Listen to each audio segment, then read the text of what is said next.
Right now, somewhere in your house, your dog is sleeping, and the way they're lying, the exact position of their body, where they put their paws, which direction they face, is telling you something you've probably never stopped to read.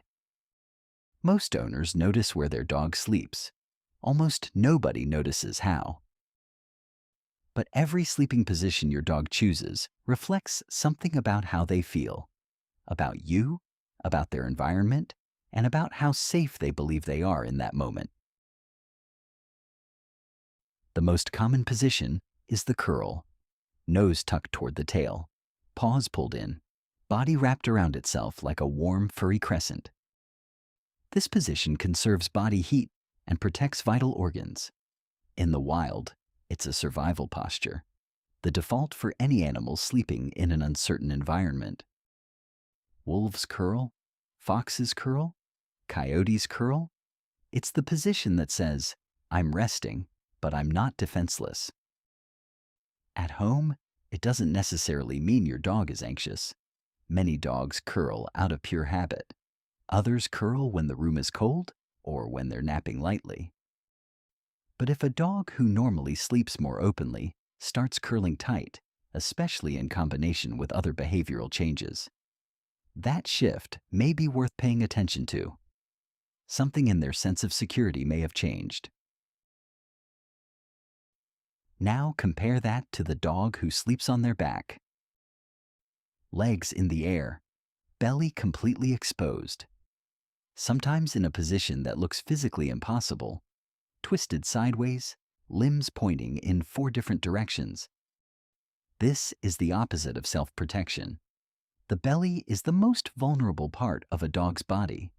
Soft tissue, no rib cage, vital organs right beneath the surface. No wild canine would ever sleep like this. Not in a den, not in a pack, not anywhere that predators exist.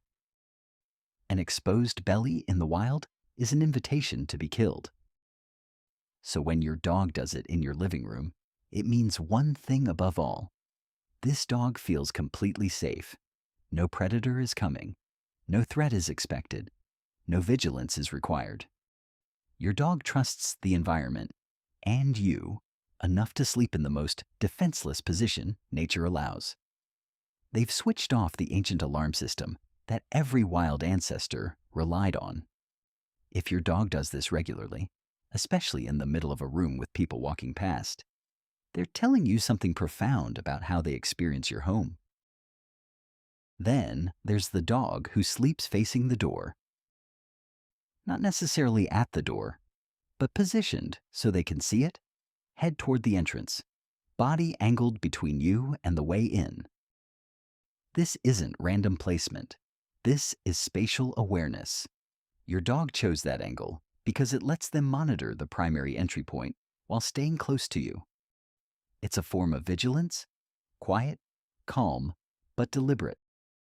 For some dogs, this may be a natural expression of their role in the household.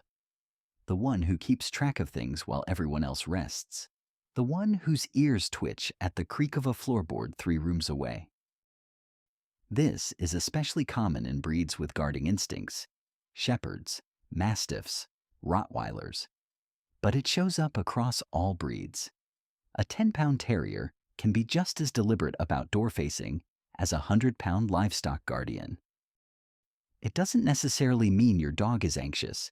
It may just mean they take the night shift seriously. And then there's the dog who doesn't just sleep near you. They sleep on your things. Your jacket, your pillow, the shirt you left draped over the chair, the towel you used this morning dropped on the bathroom floor. This is one of the strongest scent attachment behaviors in dogs.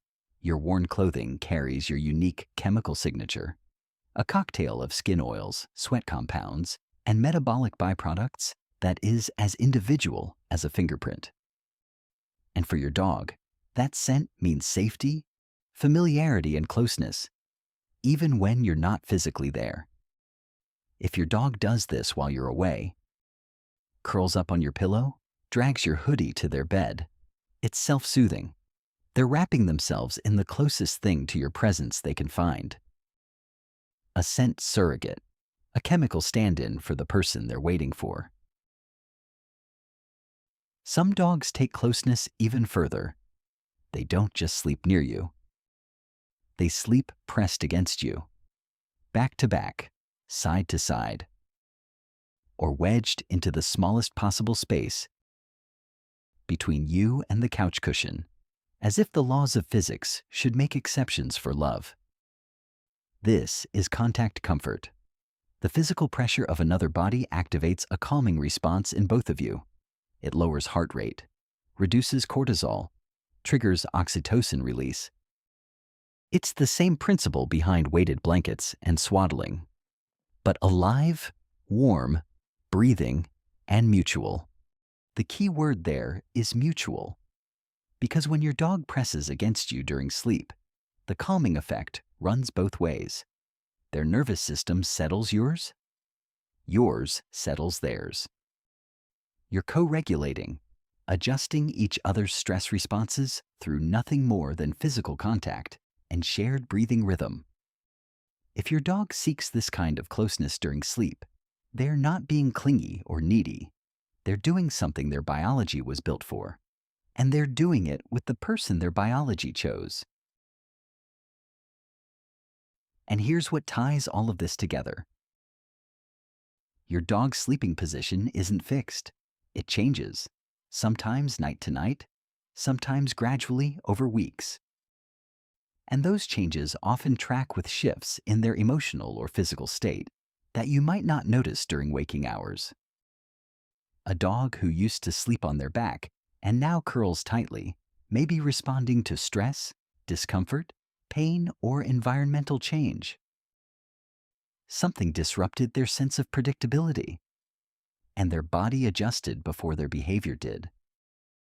A dog who used to curl and now sleeps belly up may be settling into deeper trust over time.